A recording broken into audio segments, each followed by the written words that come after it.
স্বাগতম বন্ধুসকল আজি মই এই ভিডিঅ'ত আলোচনা কৰিম 2019 চনত হ'বলগীয়া টেট পৰীক্ষাৰ কাৰণে ল্যাঙ্গুয়েজ 2 পৰা কেইটামান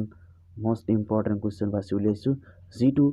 পৰীক্ষাৰ কাৰণে আটাইতকৈ গুৰুত্বপূৰ্ণ হয় ভিডিঅ' আৰম্ভ কৰাৰ আগতে আপোনালোকক এটা ৰিকুৱেষ্ট যদি মোৰ চেনেল সাবস্ক্ৰাইব কৰা নাই তেনে সাবস্ক্ৰাইব কৰি ভাল লাগে লাইক আৰু শ্বেয়াৰ কৰিবলৈ পাহৰিব নালাগে জোনাকী আলোচনী পোনপ্ৰথমে কেতিয়া প্ৰকাশ পাইছিল ইয়াত চাৰিটা অপচন দিয়া আছে যে 1889 চনত খ দিয়া আছে 1890 চনত ঘ দিয়া আছে 1990 চনত ঘ দিয়া আছে 1891 চনত ইয়াৰ শুদ্ধ আনসাৰটো হৈছে খ 1889 চনত 2 নম্বৰ দিয়া আছে নলিনীৱালা দেৱীৰ আত্মজীৱনী কনিৰ নাম কি চাৰিটা অপচন দিয়া আছে সন্ধিয়াৰ সুৰ সপোনৰ সুৰ ঘ দিয়া আছে এৰি অহা দিনবোৰ ঘ দিয়া আছে জাগৃতি ইয়াৰ শুদ্ধ আনসাৰটো হৈছে ঘ এৰি অহা দিনবোৰ 3 নম্বৰ কুৱেশ্যনটো হ'ল নলিনীৱালা দেৱীয়ে কি কাব্য গ্ৰন্থৰ বাবে সাহিত্য অকাডেমি বঁটা লাভ কৰিছিল ইয়াৰ চাৰিটা অপচন দিয়া আছে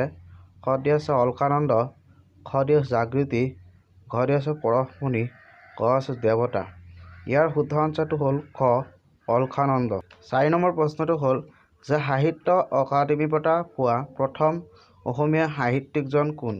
ইয়াৰ চাৰিটা অপচন দিয়া আছে খ দিয়া আছে যতীন্দ্ৰনাথ দুৱৰা খ দিয়া আছে চন্দ্ৰকুমাৰ আগৰৱালা ঘ আছে লক্ষ্মীনাথ বেজবৰুৱা ঘ আছে হেম বৰুৱা ইয়াৰ শুদ্ধ আনসাৰটো হ'ল খ